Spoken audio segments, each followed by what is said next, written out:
No verão de 2013, um homem chamado Benedito me enviou um e-mail descrevendo seus medos de uma anomalia local que ele chamou de cabeças de lampião. No começo, lutei para decifrar seu roteiro confuso, mas fiquei surpreso com suas afirmações. De acordo com Benedito, sua pitoresca cidade de Piranhas, no estado de Alagoas, era atormentada pelos ditos cabeças de lampião desde os anos 40, e os moradores simplesmente aceitaram. Benedito não parecia saber qual era a causa, mas afirmou que a cidade tinha regras rígidas e toque de recolher para manter suas dúzias de ocupantes em segurança. Benedito mostrou sua preocupação desde que uma jovem desapareceu recentemente. Quando respondi Benedito pela primeira vez, disse que meu canal de creepypastas e lendas urbanas era histórias que eu mesmo traduzia e que nunca visitava as cidades. Ele se recusou a acreditar. Na verdade, ele se tornou muito mais assertivo, e em vez de sugerir que eu visitasse a cidade de Piranhas, ele exigiu.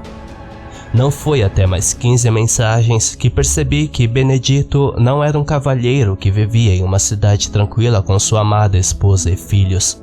Em vez disso, ele era um rapaz de 15 anos chamado João Benedito.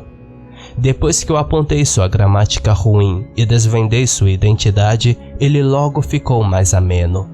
Embora Benedito estivesse mentindo sobre seu primeiro nome, ele havia sido muito sincero sobre Eliana Tenório, que havia desaparecido poucos dias antes de seu primeiro e-mail.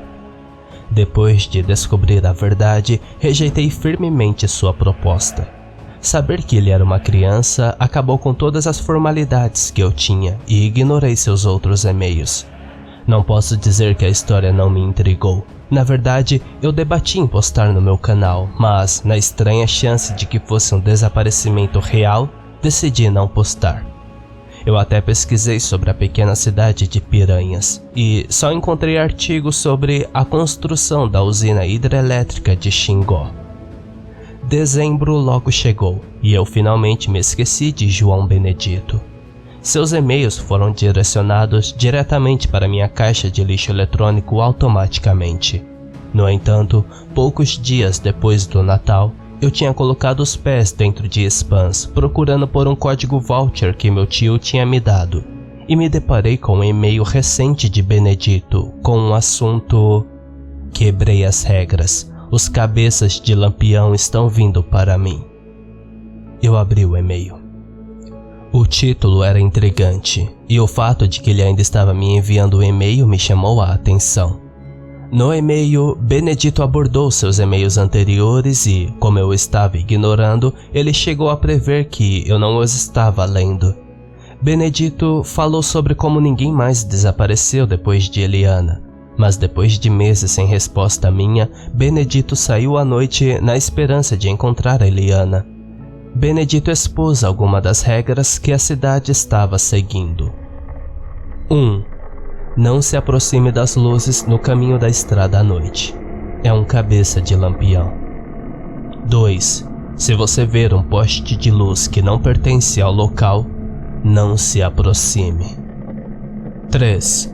Ao caminhar pelas estradas à noite, use uma lanterna.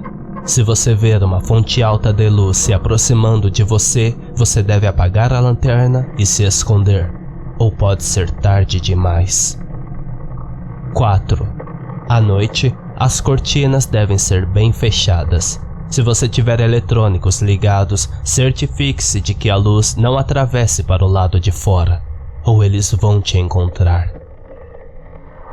A cidade de Piranhas era principalmente uma longa estrada iluminada pelo brilho alaranjado de postes de luzes incandescentes, cada um espalhado descuidadosamente a distâncias estranhas. Os campos desapareciam no abismo escuro, mas a poluição luminosa das cidades vizinhas iluminava o céu. Apesar disso, o céu estava pintado com uma abundância de pinhões brilhantes. O táxi parou em uma fileira de bangalôs, cada um coberto com um velho telhado de palha. Era como se a cidade estivesse congelada no tempo. Benedito me puxou para dentro freneticamente e seus olhos estavam selvagens de medo. Você quebrou alguma das regras? Ele gritou com urgência. Sua voz pré-adolescente enviou ondas de choque pelo meu corpo. Não se preocupe, eu assegurei. Benedito relaxou um pouco, mas a atmosfera permaneceu densa e sufocante. Antes que eu pudesse tirar o casaco, ele tinha empurrado um pequeno livro verde em minhas mãos. O couro tingido descascado e algumas das páginas ameaçavam se soltar. Benedito olhou para mim com tons impacientes e, sem palavras, acenou para mim como se me permitisse abri-lo. Dentro havia o nome Expedita Ferreira, em uma tinta cursiva. É da sua mãe? Eu perguntei. Benedito balançou a cabeça e silenciosamente virou para uma página com um canto dobrado. No canto superior direito estava a data 2 de agosto de 1994 e embaixo dele lia-se: Mamãe e eu fechamos as cortinas esta manhã e lemos um livro com a luz elétrica. Não precisamos mais do fogo dos cabeças de lampião para ler durante a escuridão. Meu pai não estava tão animado e partiu para seu novo emprego na usina de energia em um acesso de raiva. Esta noite não oferecemos nosso combustível aos lampiões e mamãe ligou o aquecedor como um presente especial. Será que os lampiões vão passar fome? Mordi o lábio com ansiedade. Meus dentes rasparam a pele morta. Benedito me observou com olhos enormes como se eu não tivesse chegado à parte mais crucial. Virei a próxima página. 3 de agosto de 1994. O pai não voltou ontem à noite. Eu me pergunto se ele se perdeu no caminho. Mamãe disse que ele voltará em breve. Quando escureceu, vi o brilho fraco de um dos cabeças de lampião. Ele não estava longe. Em vez disso, suas chamas ficaram opacas. Eu dei um pouco de combustível para ele e ele pareceu agradecido. 4 de agosto de 1994. O cabeça de lampião da noite passada voltou com outros. O Sr. Evans, o nosso vizinho do lado, jogou água sobre eles e gritou para eles irem embora. Parece que ninguém mais se importa com eles agora que não precisamos mais deles. O diário de Expedita Ferreira continha muitas informações, uma massa de detalhes que você esperaria estar no diário de uma adolescente, e apenas informações breves sobre os cabeças de lampião, até 10 de agosto. O pai de Expedita estava desaparecido há mais de uma semana naquele momento. Não havia sinal dele, e alguns outros moradores também haviam desaparecido, incluindo o Sr. Evans, que havia saído para uma caminhada noturna. Expedita continuou a alimentar os cabeças de lampião com óleo todas as noites, e em troca, eles a guiaram para casa algumas vezes depois de passar as noites na casa de sua amiga, e até devolveram um broche que ela havia perdido. Ela havia notado que, nas noites em que não lhes abastecia com querosene, as pessoas desapareciam na noite. Muitas pessoas começaram a temer os lampiões, e logo uma lista de regras foi espalhada pela pequena aldeia. Essas eram as mesmas regras que Benedito havia me informado antes, com uma mais extra. Eu quase perdi. Meus olhos ameaçaram pular as palavras familiares, mas quando vi o número 5, meu corpo e meu coração congelaram. 5. Não os deixe de alimentar por uma única noite. Virei a próxima página para descobrir que uma página havia sido arrancada. Benedito, eu disse com os lábios secos. O que acontece quando você não os alimenta uma noite? Eu perguntei. O rapaz olhou para mim, os lábios bem abertos e retos em um olhar de pura culpa. Suas feições fantasmagóricas foram levadas no papel da parede pálido atrás dele.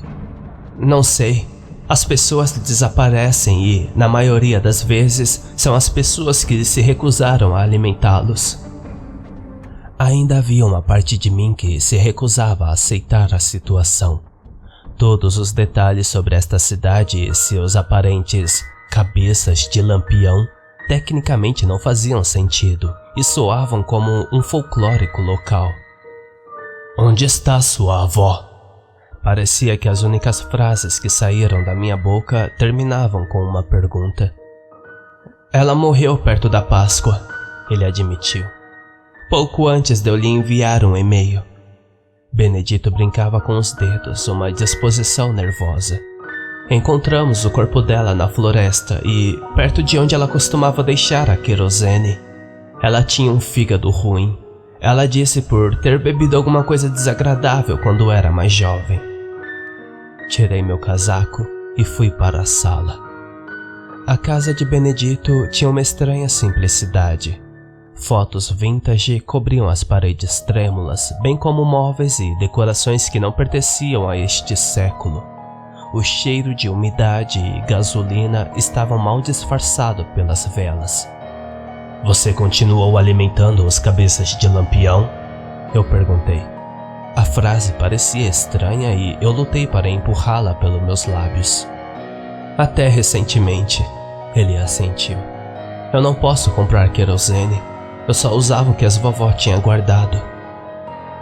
Naquela noite, eu dormi no quarto de hóspedes. Por mais que Benedito tentasse esconder, eu sabia que a cama já havia pertencido à Expedita. A mãe de Benedito trabalhava no turno da noite e, felizmente para mim, ela não se atreveu a entrar no quarto de sua falecida mãe, mesmo que o Benco vazasse pelas frestas da porta. No início, foi difícil adormecer. Em todos os lugares da casa fedia a combustível. O quarto de hóspedes era o pior para isso. No meio da noite, liguei a lanterna do meu telefone para descobrir um grupo de recipientes de combustível debaixo da cama, todos vazios. Eu tinha encontrado isso quando deixei cair meus óculos acidentalmente. Quando os puxei de volta, eles estavam cobertos com uma substância estranha. Algo vermelho demais para ser querosene, mas aguado demais para ser tinta. Fosse o que fosse, era a fonte do fedor. Passei o dia seguinte estudando o diário, como se uma prova tivesse chegando. Eu gostaria de obter informações dos locais, mas havia uma estranha sensação de estranheza e ansiedade que veio com esse pensamento. Apesar disso, parecia que toda a informação necessária estava na minha frente. Tudo graças à Expedita. A noite 2 é onde ficou interessante. Apesar da minha falta de vontade de falar com os habitantes locais, tive coragem de me aventurar do lado de fora. É estranho como a ansiedade social funciona assim. Benedito tinha me implorado para não ir, mas armado com uma garrafinha de querosene que comprei antes, senti que tinha resolvido o problema. Saí da casa de Benedito às 9 da noite. A estrada estava muito mais escura do que minha chegada, e eu podia ver o céu muito mais claro agora. Não ousei pensar nos detalhes disso por medo. O fedor de querosene me seguiu pela floresta enquanto eu usava a tela do meu telefone para fazer uma luz fraca.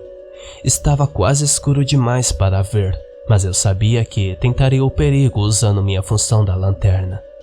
Parecia que eu estava viajando pela floresta por quilômetros, mas eu estava confiante de que havia reconstituído os passos de Expedita.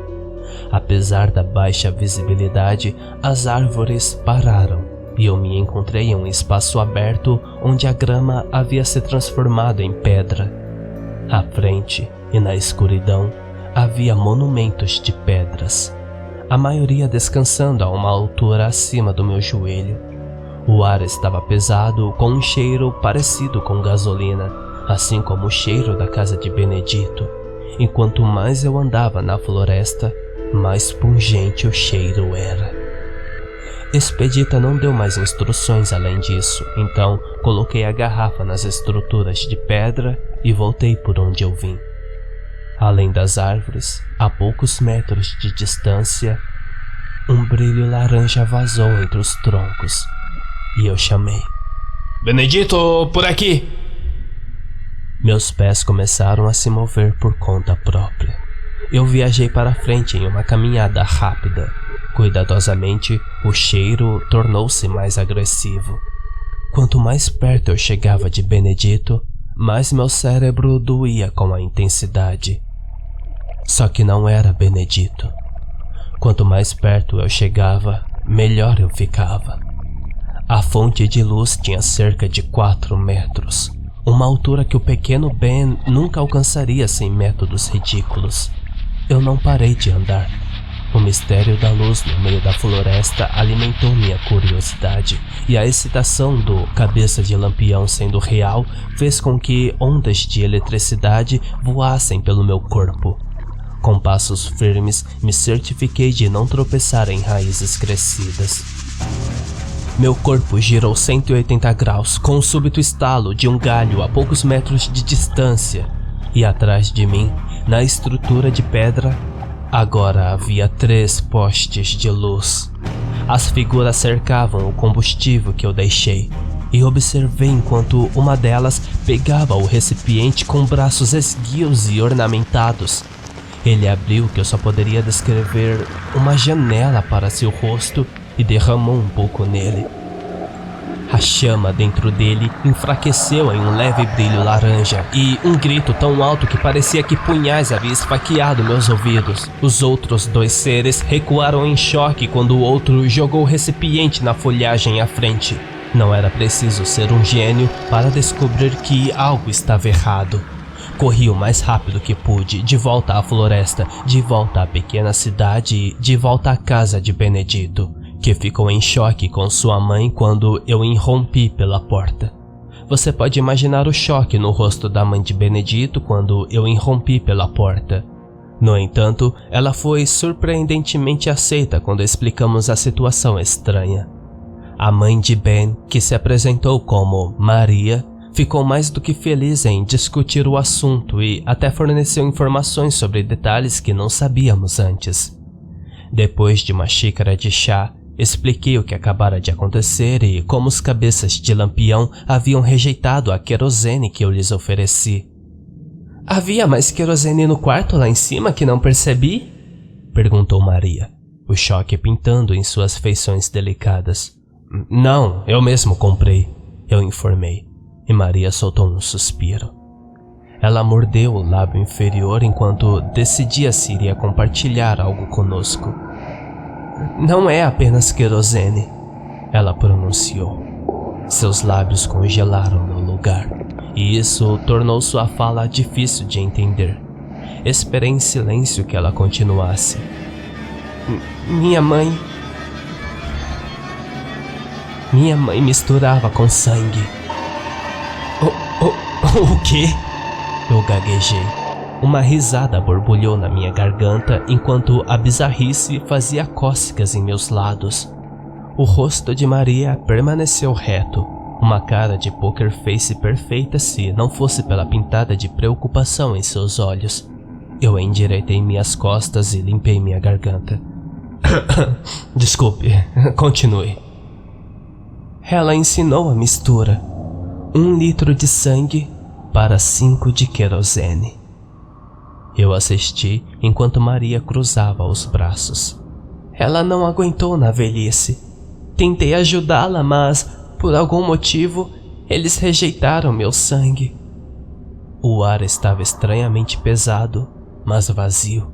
Não pude deixar de adivinhar que talvez tenha sido assim que a expedita passou. Ao contrário de Maria, eu não tinha uma grande poker face, e assim que meus olhos pousaram em Ben, ela ficou tensa. Ela explicou que ele não faria isso por medo de agulhas, e o pouco veneno em suas palavras deu a entender que ela não conseguia esconder sua frustração. O resto da noite foi igualmente estressante. Havia um constante vai e vem entre mãe e filho enquanto Maria empurrava e pressionava Ben a enfrentar seus medos em troca de salvar a vida da cidade. Ambas as partes olharam para mim com os olhos suplicantes, como se estivesse me implorando para ficar do lado de um deles, mas eu não consegui. Se Ben não tentasse isso, o que aconteceria? Pessoas continuariam desaparecendo? Expedita havia nos informado disso, mas tínhamos provas? Eu não poderia ficar do lado de qualquer um. Como eu poderia? Eu estava preso em um dilema moderno. Quem ficaria para trás se houvesse 10 vagas no bote salva-vidas, mas 11 pessoas no navio? Quem perece para que outros possam viver? Existe uma maneira de encaixar todos no bote salva-vidas? Benedito subiu as escadas bufando e Maria, com os olhos marejados, me encarou. Evitei contato visual. De repente, o padrão no tapete era a coisa mais excitante do mundo. Eu sou uma mãe ruim? Ela gaguejou. Como? Eu sou uma mãe ruim se eu for contra a vontade dele? Ele ainda é uma criança, então... Maria fez uma pausa e engoliu nervosamente uma gota de saliva. Então, se eu lhe der um pouco de Zepoclina e apenas tomar um pouco de seu sangue, isso faz de mim uma mãe ruim? De repente, percebi o quão duramente minhas unhas estavam cravando em minhas próprias palmas. O estresse de ser o fator decisivo estava fazendo meu estômago dar cambalhotas. Eu sou a mãe dele. Eu sei o que é certo, ela justificou. Ela não sabia que eu era basicamente uma criança também? Como ela poderia perguntar a um garoto de 21 anos o que é certo? Eu não sei, eu sussurrei. Tecnicamente, não me importava para mim o que aconteceria com esta cidade. Eu poderia simplesmente ir embora. Maria e Ben poderiam simplesmente ir embora. Eu poderia pegar um táxi e talvez, apenas talvez, esquecer isso depois de alguns meses. Maria caiu em soluços complexos. Seus olhos saltavam com cada respiração trêmula. Eu ainda me recusei a olhar para ela. Eu preciso fazer isso. Eu preciso. Ela inalou profundamente. Ele não vai saber se estiver dopado e dormindo. Ben sabia disso. Ele saiu pela manhã, não deixou recados ou mensagens, mas sua cama bem arrumada e os itens essenciais que faltavam foram mais do que suficiente para dizer a Maria e a mim que ele não planejava voltar. Os dias se passaram. O covarde de mim não conseguia deixar uma mulher de luto sozinha em uma cidade cheia de feras. Mas minhas noites sem dormir de ansiedade e medo de ser pego começaram a cobrar seu preço no 3º dia. No 4º dia, recebi um e-mail de Ben. Ele me disse que estava bem e que não pretendia voltar. Ele me disse para ficar longe da cidade, que não vou querer estar lá quando 5 dias depois que os cabeças de Lampião não tiverem sido alimentados. Eu não acho que ele percebeu que, apesar de estar fora por 4 dias, não fazia 5 dias desde que eles não foram alimentados. Um grito ecoou pela casa e eu corri para ver Maria maníaca pressionada contra a porta. O cheiro vertiginoso de gás causou estragos por toda a casa. Eles estão lá fora! Eles estão do lado de fora! Ela balançou. Em toda parte! Corri para a sala de estar e abri as cortinas 1 milímetro. A princípio, a luz do dia me cegou, mas pude ver dezenas de postes de luz espalhados pelo que deveria ser uma estrada rural vazia. Meu coração caiu no estômago e juntou-se ao tsunami de ansiedade dentro dele. De cada lado da estrada estava um cabeça de Lampião imóvel. Tremendo, fechei as cortinas, mas minhas mãos permaneceram firmes no tecido texturizado. Merda, merda, merda! Maria se encolheu. A porta dos fundos, precisamos sair, eu chamei. O quintal de Maria levava a um grande campo, a fuga perfeita dos cabeças de Lampião. Maria conseguiu sair pela porta dos fundos primeiro, mas de repente parou. Ao longe, espalhados pela área, havia mais deles. Imóveis, mas ameaçadores. Eu engasguei com um cheiro e puxei a mãe de Ben de volta para dentro da casa. O que vamos fazer? Não podemos sair! Maria caiu em uma cadeira da cozinha e descansou o rosto na palma das mãos. Em vez de lhe oferecer um "não sei", deixo o silêncio se instalar. A luz irradiava por baixo das cortinas e iluminou cada quarto vagamente. Parecia um belo dia de verão lá fora. No entanto, o céu permaneceu cinza fosco. A luz quente e alaranjada que se infiltrou pertencia aos cabeças de lampião e serviu como um lembrete constante para Maria e para mim de que estávamos em perigo. "Devemos tentar sair à noite." Algo estalou dentro de Maria. Ela ganhou autoridade repentina. "Nós vamos para o campo onde há menos deles. Se estiver com pouca luz, podemos ser capazes de nos esgueirar." A cada hora, mais ou menos, os cabeças de lampião se aproximavam do campo. Por sorte, quando escureceu, eles ainda estavam a centenas de metros do jardim. Maria e eu ficamos na escuridão de seu jardim enquanto ela mapeava nossa rota de fuga. Uma vez sobre o portão, a grama do campo roçou minhas coxas e os quadris de Maria. "Ok, agache-se e me siga." Nós nos rastejamos pela selva de grama. As lâminas fizeram cócegas no meu queixo e minhas panturrilhas queimaram com esforço. Maria nos levou para a floresta. Ela alegou que se eles estivessem nas ruas, a floresta seria o método mais fácil de fuga, desde que passássemos pelo singular cabeça de lampião que o guardava. Assim que chegamos a uma distância perigosa da fera, ficou claro que era onde o plano de Maria terminava. Nós assistimos ao cabeça de lampião, esperançosos de que ele simplesmente fosse embora, mas isso era uma ilusão. Dentro da mata, um galho quebrou. A coisa virou para um som, mas não seguiu corretamente. Eu me perguntei se eles eram capazes de ver ou se talvez eles usassem algum outro sentido. Fiz sinal para Maria ficar quieta e me arrastei para uma distância segura dela.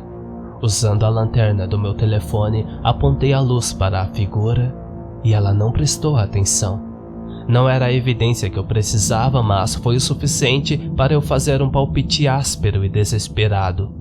Precisávamos de um barulho constante e alto, não o baque de uma pedra atirada ou o estalar de um galho. Algo para gritar, "Hey, estou aqui!" sem colocar nenhum de nós em perigo. Desbloqueei a tela do telefone. O brilho machucou meus olhos, então liguei uma música autossuficiente para ser ouvido pela criatura. E a guitarra de Walk This Way, de Aerosmith, definitivamente chamou sua atenção. Eu mal tive tempo de reagir quando o monstro esguio veio correndo em direção ao barulho, desesperado por uma morte. Em poucos segundos, ele ficou à distância entre nós e, em pânico, eu joguei o telefone.